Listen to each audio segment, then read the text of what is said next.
네, 3일 동안 평안하셨지요? 네. 다시 한번 인사하시죠.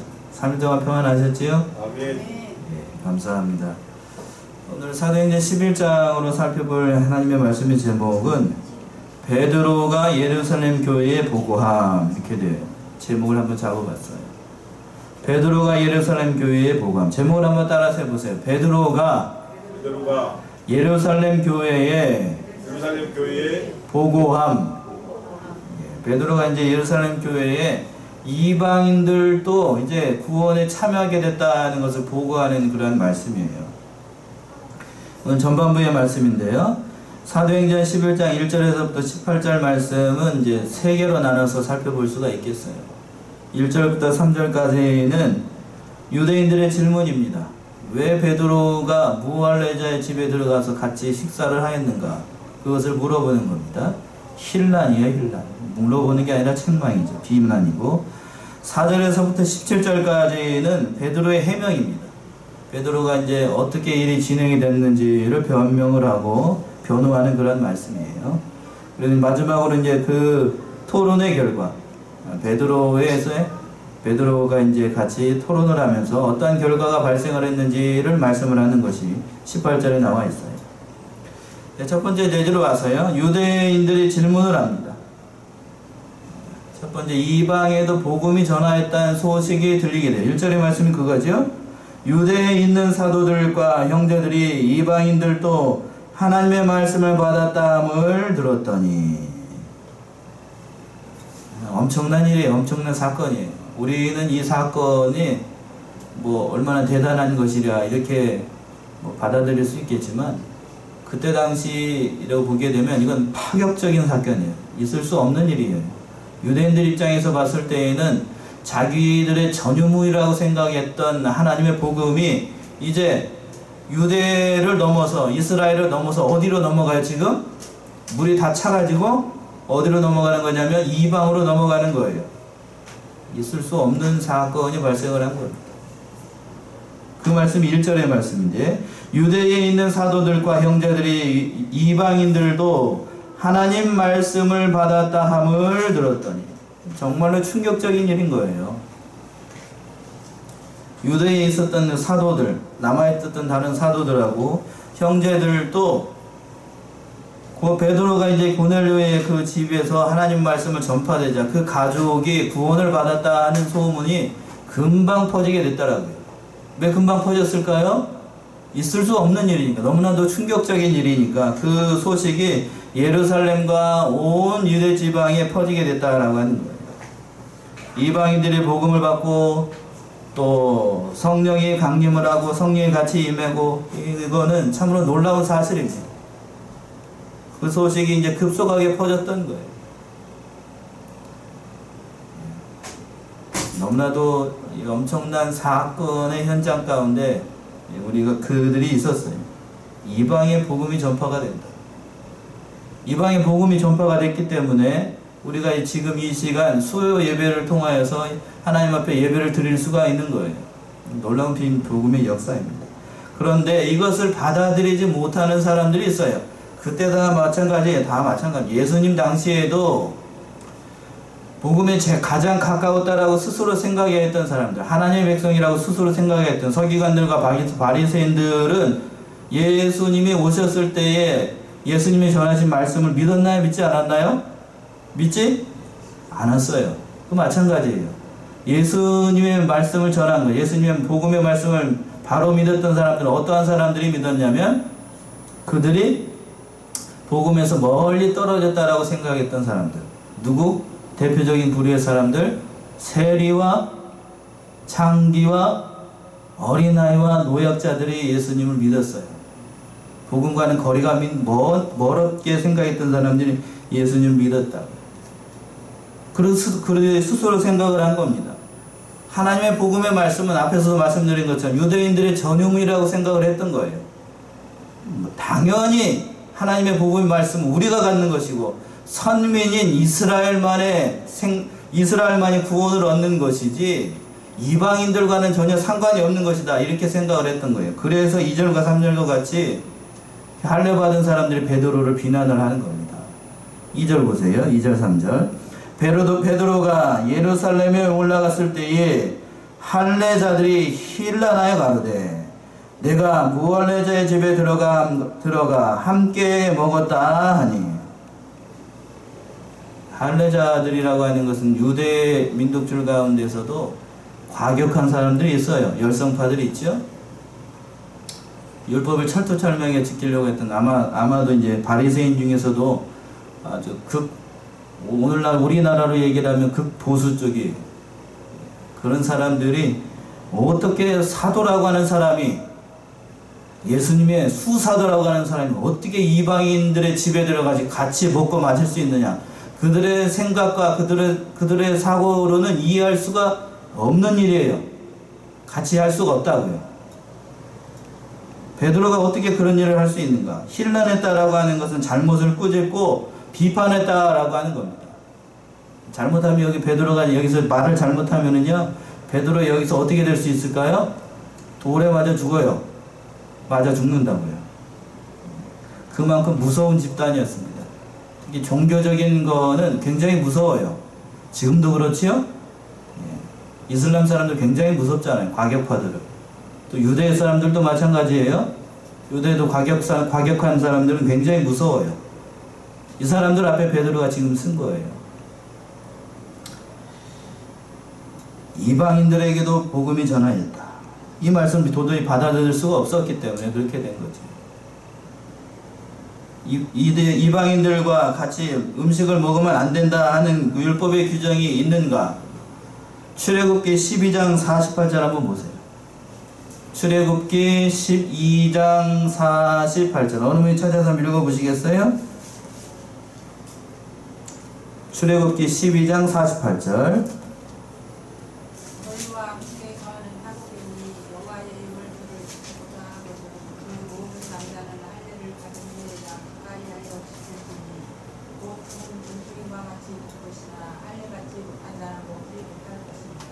예, 하반절의 말씀에 보게 되면 뭐를 받지 못한 자는 먹지 못한다고요? 할례 받지 못한 사람들은 유월절에 참여할 수 없고 같이 먹을 수가 없다는 거예요. 그러니까 이 말씀을 근거로 해가지고 이 과격하게 믿는 사람들은, 그러니까 이방인들하고 유대인들하고 같이 먹으려면 할례를 받아야 되니까요. 그러니까 할례 받지 못한 사람들과 같이 있었으니까 베드로는 이 말씀에 비추어서 보게 되면 뭐를 위반을 했죠? 율법을 위반한 거예요. 말씀을 어긴 거니까 돌에 맞아 죽을 수가 있다라는 거예요. 잘못된 유대적 전통이죠.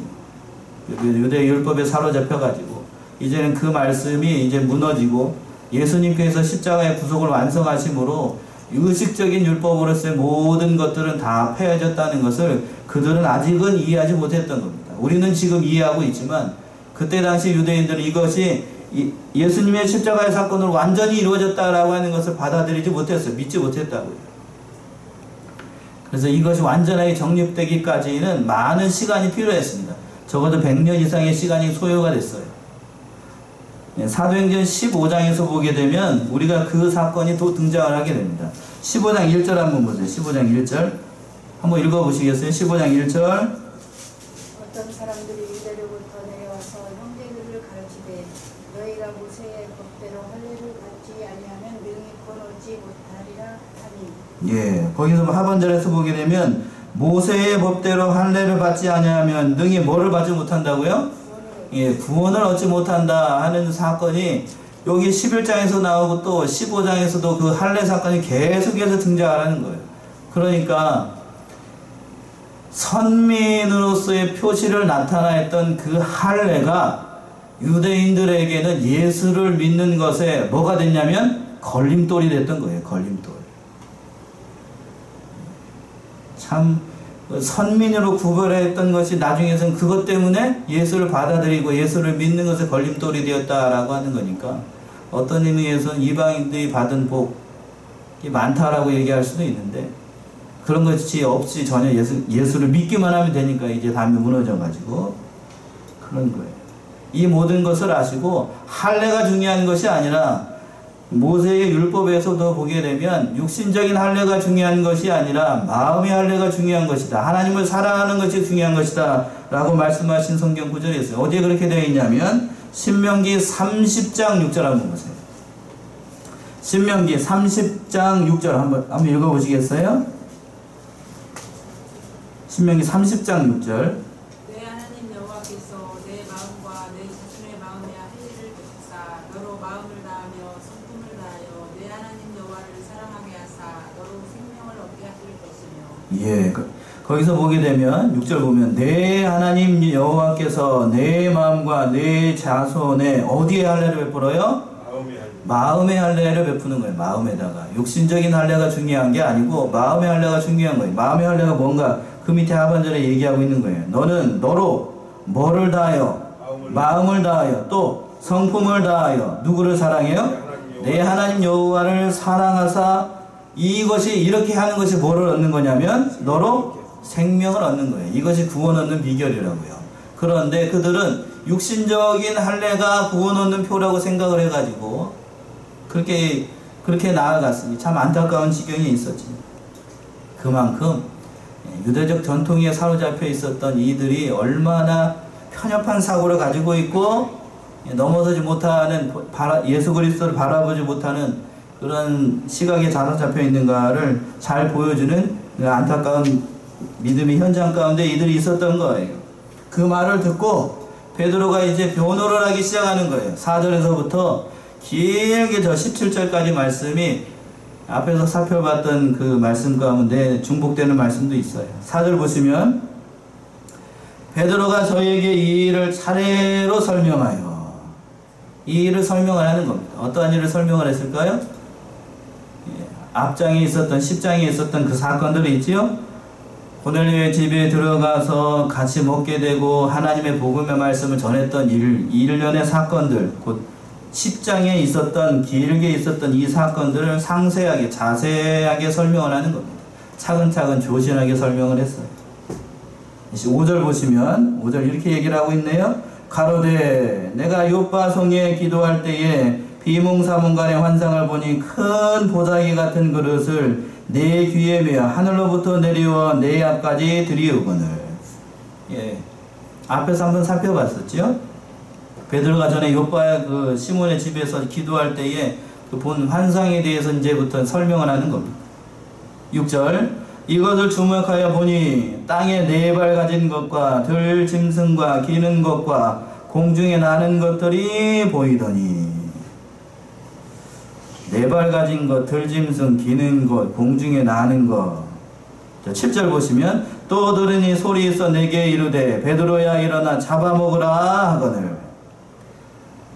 8절이요. 내가 가로되 주여 그럴 수 없나이다. 속되거나 깨끗이 아니한 물건은 언제든지 내 입에 들어간 일이 없나이다 하니. 그러면 앞에서 얘기하고 6절에서 얘기하고 4발 가진 동물, 들짐승, 기는 것, 공중에 나는 것은 정결한 짐승이라는 거예요? 아니면 정결하지 못한 짐승이라는 건가요? 정결하지 못한 짐승이라고 하는 거예요. 베드로가 성령이 이것을 잡아먹으라고 했는데 베드로가 잡아보지 못한 짐승이라고 하는 걸 보니까 깨끗하지 않은 물건이라고 하는 걸 보니까 정결하지 못한 짐승들이었어요. 이 정결하지 않은 짐승 가운데 어떠한 짐승들이 있을까? 저번 시간에 잠깐 얘기를 드린 것 같은데, 예, 4발 가진 동물들 중에서 유대인들이 먹지 않은 대표적인 고기가 있어요. 예, 우리 대한민국 사람이 제일로 좋아하는 새 겹으로 된 고기, 뭐요? 삼겹살. 유대인들은 절대로 먹지 않아요. 예, 돼지고기 먹지 않습니다. 그리고 또 뭐를 먹지 않냐면 우리가 이제 동해에서 이게 잡히지가 않는데요, 요즘. 예, 오징어, 문어, 낙지, 세발낙지, 각종 그런 것들 있죠? 갑각류, 그 오징어과. 예, 그런 것들을 연체동물은 비늘이 없기 때문에 그런 거 먹지 않아요. 예, 그리고 또 뭐를 먹지 않을까요? 아무튼 그런 것들이 있죠. 비늘 가린 거. 쪽발 갈라졌으나 되새김질하지 않은 동물들은 다 먹지 않습니다. 그래서요, 저도, 그러나 예수님께서 모든 것을 우속을 하시고, 하나님께서 이제 먹어도 된다는 규정이 있고 난 다음에, 노아의 홍수가 있고 난 다음에는 그런 규정이 많이 없어졌어요. 그래서 이제, 예루살렘 공회에서 이제 이런 것들을 다 파하고 먹을 수 있는 것, 이방인들에게 규정을 삼았던 것이 한 3가지 정도 돼요. 15장 20절 한번 보시겠어요? 15장 20절. 이것만 지키면 됩니다. 이것만 이제 지키면 돼요. 율법 가운데서 의식적인 율법과 관련된 것들은 이것만 지키면 됩니다. 15장 20절 한번 읽어보세요. 다만 우상의 더러운 것과 음행과 목매 죽인 것과 피를 멀리하라고 편지하는 것이 가하니. 예, 예루살렘 공의회가 열리고 난 다음에 그 공의회에서 결의를 했어요. 예루살렘 공의회하면 우리나라로 얘기하면 대한예수교 장로회 총회를 얘기를 하는 겁니다. 우리 교단도 총회가 있어요. 거기에서 결의를 한 겁니다. 그 결의를 해가지고 뭐를 얘기를 하냐면 이방인들이 이거는 지켜야 된다. 뭐를 지켜야 되냐면 첫 번째, 우상을 섬기면 안 돼요. 그러니까 우상 섬기면 안 됩니다. 우상 섬기면 안 되고, 또 두 번째 뭐를 하면 안 돼요? 음행하는 거 하면 안 돼요. 음행하면 안 됩니다. 그리고 세 번째는 뭐를 해야 되냐면 목매 죽인 거 먹으면 안 돼요. 그래서 목매어 죽여서 잡는 그 대표적인 대한민국 사람들이 좋아하는 고기가 있어요. 뭐죠? 옛날에는 목매서 죽였잖아요. 집에서 키우는 거. 닭 말고. 예, 개죠, 개. 그러니까 일부 양심 있는 목사님들은 개를 안 먹어요. 전에 섬겼던 찍고 있는데 말씀드리면 안 되겠구나. 예, 저도 그래서 개고기는 먹지 않아요. 예, 신앙적인 양심상 먹지 않습니다. 그리고 또 뭐를 먹지 말라고 그랬어요? 마지막으로 피를 멀리하라, 편지하다. 그러니까 피채 먹지 말라고 하는 것이 되어 있어요. 피를 채 먹지 말라. 그러니까 이 말씀을 쫓아서 2가지는 제가 먹성이 대단히 좋은 편인데 2가지는 그래서 안 먹어요. 첫 번째 뭐예요? 멍멍이하고, 두 번째는 피가 있는 거는 먹지 않습니다. 뭐가 있을까요? 피가 들어가 있는 음식. 예, 선지, 순대 이런 거는 먹지 않습니다. 돼지 피로 만든 음식들은 제가 별로 좋아하지 않아요. 어느 잘 모르시고 전에 있던 교회에서 어느 분이 그러시더라고요.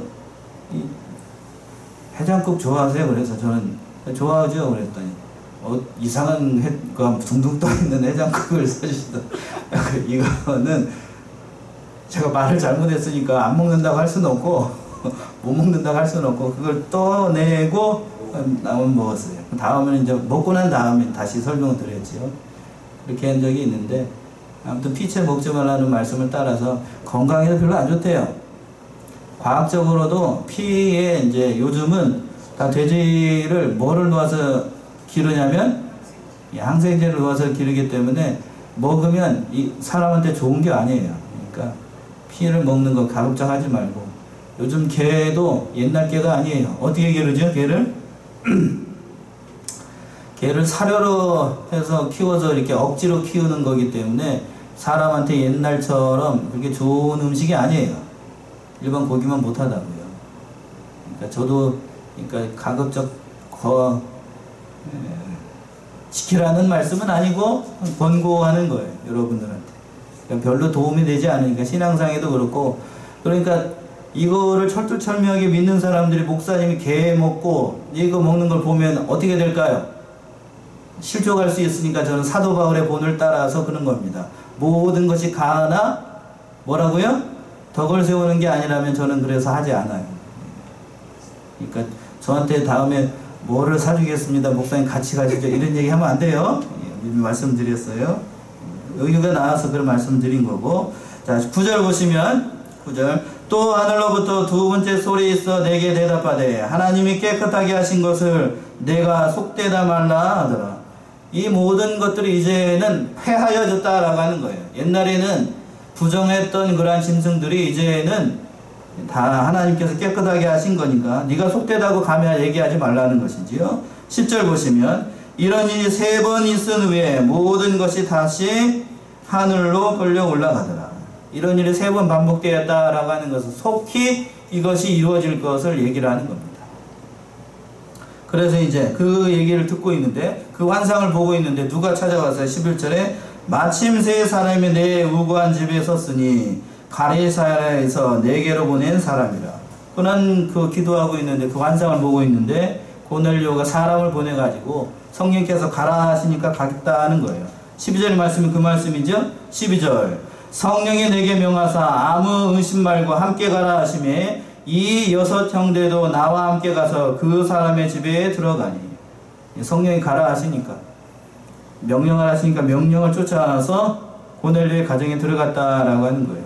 13절 보시면 그가 우리에게 말하기를 천사가 내 집에 서서 말하되 내가 사람을 요파에 보내어 베드로라 하는 시몬을 청하라. 그가 너와 내 온 집에 구원 얻을 말씀을 내게 이르리라 함을 보았다 하거늘. 들어가니까 천사의 지시를 따라서 고넬료의 집에 들어가니까 고넬료가 이런 말을 하는 거예요. 베드로를 청하면 베드로가 와서 너에게 너와 14절 말씀이 그 말씀이에요. 너와 내 온 집에 구원 얻을 말씀을 베드로가 너에게 일러주겠다는 그런 거예요. 놀라운 말씀이지요. 지난주에 살펴봤던 것처럼 표본이에요. 표본. 이방인들도 이제는 하나님의 백성이 될 수 있다는 그런 놀라운 복음의 말씀이 전해지고 있었던 거예요. 그 말씀을 할 때 15절 내가 말을 시작을 할 때에 성령이 저에게 임하시기를 처음 우리에게 하신 것과 같이 하는지라. 성령이 임했어요. 성령. 이방인들에게 성령이 임해서 이들이 하나님의 백성이 되었다는 것을 모든 사람들이 보는 앞에서 공증을 했다라고 하는 거예요. 공증. 법률적인 용어지요. 그래서 깨달았다라고 하는 거예요. 그것을 보고 이방인들에게도 고넬료의 가정에도 성령이 임해가지고 그것을 보니 베드로가 이 말씀을 깨달았던 거. 어떠한 말씀을 깨달았나요? 16절 보시면 내가 주의 말씀에 요한은 물로 세례 주었으나 너희는 무엇으로 세례를 받는다고요? 성령으로 세례를 받으리라 하는 것이 생각난다. 정말로 이제 성령이 임해가지고 하나님의 백성이 되는 그런 놀라운 은혜의 시간이 선포가 됐던 거예요. 17절 보면 17절 그런즉 하나님이 우리가 주 예수 그리스도를 믿을 때에 주신 것과 같은 선물을 저희에게도 주셨으니 내가 누구간데 하나님을 능히 맡겠느냐 하더라. 담대하게 하나님의 말씀 베드로가 전한 거예요. 그래서 중간절에서 보게 되면 우리가 주 예수 그리스도를 믿을 때에 주신 것과 같은 선물을 저에게 주셨다. 여기서 선물은 뭘까요? 선물은 뭐예요? 뭔 선물? 앞에 16절에 했었던 거죠. 앞에 성자로 시작을 해요. 성령을 선물로 주신 거예요. 성령. 예수를 믿는 하나님의 백성이라는 표시로 성령을 선물로 주셨어요. 그러니까 성령이 임하는 것을 보고 내가 감히 누구간데 이것을 받을 수 있겠느냐라고 하는 거예요. 이걸 모든 것을 보게 되면 하나님께서 계획하시고 또 섭리하시고 친히 일하셔가지고 이제는 이방인들도 저와 여러분들도 본질상 하나님의 진노의 백성 가운데 진노의 사람이었어요. 하나님의 구원의 백성이 아니었다는 거예요. 주일날 말씀처럼 가나안 여자처럼 개 같은 사람이었어요. 뭐 같은 사람이요? 개 같은 사람이었었는데 하나님의 은혜가 임해가지고 이제 하나님의 백성이 되는 거예요.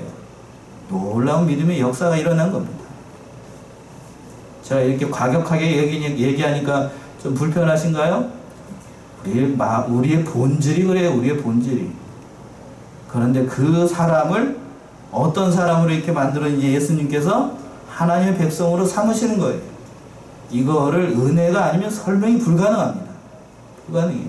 그런 믿음의 역사가 일어나는 것을 보고 베드로와 같은 사람을 하나님의 사도로 부르셔가지고 그 말씀을 전해서 그 말씀을 들었던 고넬료가 이방인이 변해서 하나님의 백성이 된다. 놀라운 믿음의 역사죠.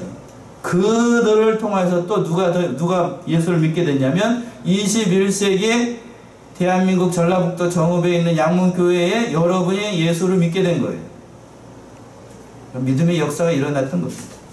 하나님의 섭리, 이 모든 것들이 하나님의 크신 경륜과 섭리 가운데 이루어진 겁니다.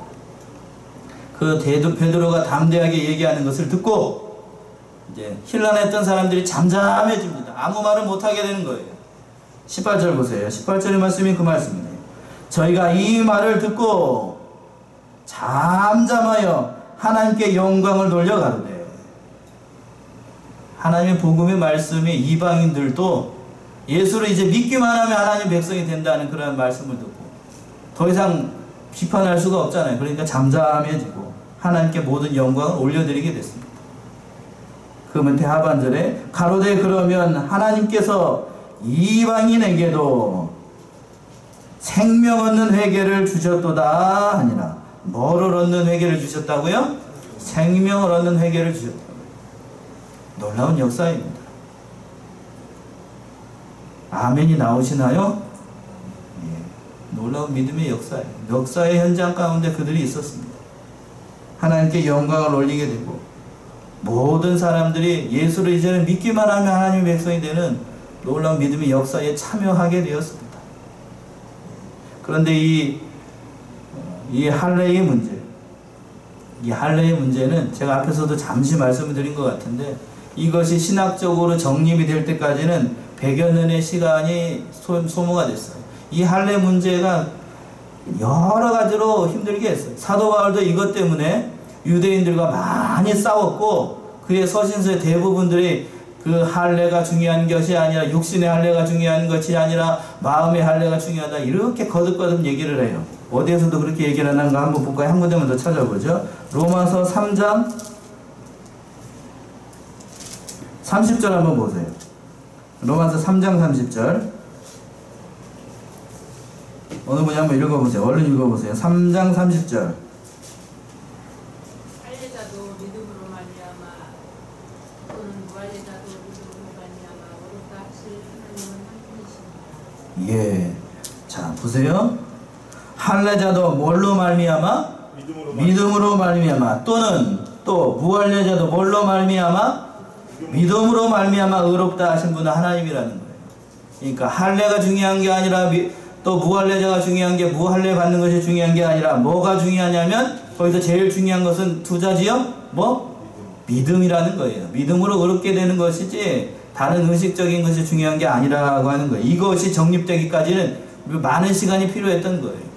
여기에서는 여기 사도행전 11장에서는 베드로가 그 신라는 유대의 그 할례주의자들 앞에서 이렇게 담대하게 얘기를 했잖아요. 그러나 우리 주일 오후에 살펴보게 될 갈라디아서에서는 그 무할례자들하고 같이 밥 먹다가 누구한테 딱 들켰냐면요. 누구한테 들켰냐면 사도 바울한테 딱 들켜요. 그랬더니 사도 베드로가 어떻게 했을까요? 그때 살펴볼까요? 안 먹은 것처럼 행동을 합니다. 그러다가 사도 바울한테 제대로 걸렸어요. 그 자리에서 독설을 퍼부어버려요. 사도 바울이 베드로한테 거의 욕 수준의 말을 해버려요. 이 외식하는, 그걸 듣고 있었던 사도 베드로나 책망을 하는 사도 바울이나 그 말씀을 다음에 한번 살펴볼게요. 갈라디아서. 대단히 강직한 사도 바울이고 그 책망의 말씀을 다 알게 듣고 있는 베드로도 역시 사도다운 사람이에요. 책망하는 사람이나 그 책망을 담대히 듣고 이렇게 담담히 듣고 있는 사람이나 둘 다 뭐죠? 대단한 사람들인 거예요. 대단한 사람. 그만큼 이것이 정립이 될 때까지는 많은 고통의 시간이 있었어요. 그러니까 여기서 제가 말씀드리고 싶은 것은 그거예요. 할례가 중요한 게 아니고 또 무할례가 중요한 것이 아니라 오직 뭘로만 구원을 얻을 수 있다? 믿음으로 구원을 얻을 수 있다. 이 말씀을 하시기 위해서 이 말씀이 사도행전에 이 말씀이 하는 거예요. 이방인들에게도 이제 그 구원의 길이 열려서 하나님의 놀라운 복음의 역사가 전유물이라고 생각했던 거예요. 유대인들만의 전유물이라고 생각했던 것이 이제 이방인들도 예수를 믿게만 하면 구원의 반열에 참여할 수 있다는 것을 이 예루살렘 교회에서 모든 사람들이 보는 앞에서 공증을 하는 거예요. 예루살렘 교회에서 이것을 승인을 하는 겁니다. 승인. 왜 예루살렘 교회가 중요한가 하면 예루살렘 교회는 모든 교회의 모체예요. 모체. 그러니까 그 예루살렘 교회에서 이걸 인정하게 되면 어떻게 되죠? 다른 교회에서도 같이 인정하는 일이 되는 거예요. 그러니까 예루살렘 교회에 베드로가 가서 보고한 것이 법률적인 요력이 있었던 겁니다. 굉장히 중요한 거예요. 그래서 그 뒤에 이제 다음 주에 살펴보게 되겠지만 예루살렘 교회에서는 그런데 이것이 널리 전파되지 못하고 안디옥 교회를 통하여서 믿음의 역사가 사도 바울을 통하여서 많이 확장되게 됩니다. 오늘은 여기까지 살펴보고 다음 시간에 하나님의 말씀을 더 연구해 보도록 하겠습니다. 기도하겠습니다.